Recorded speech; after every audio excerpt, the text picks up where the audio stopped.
نحمدہ ونصلی ونسلم علی رسولہ الکریم، اما بعد فاعوذ باللہ من الشیطان الرجیم، بسم اللہ الرحمن الرحیم۔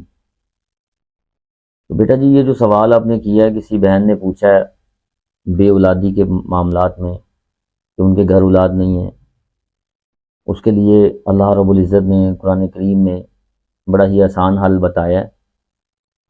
وہ اس طرح ہے کہ آپ نے کرنا یوں ہے، سورۃ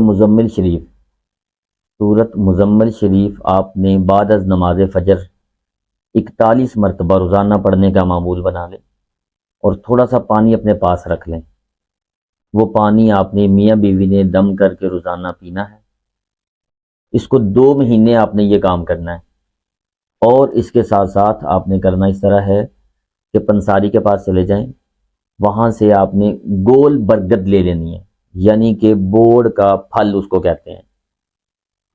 بوڑ کا پھل لے لینا ہے آپ نے 100 گرام، اس میں 100 گرام چینی ایڈ کرنی ہے آپ نے، چینی شامل کر کے اس کو باریک پاؤڈر کر لیں آپ۔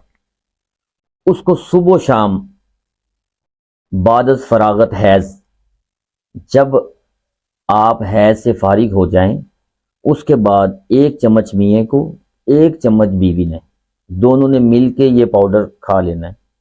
تو انشاءاللہ تعالیٰ یہ 2 مہینے یہ عمل کریں، میرا سونا کریم انہیں اولاد جیسی نعمت سے مالا مال فرما دے گا انشاءاللہ۔ وما علینا الا البلاغ المبین۔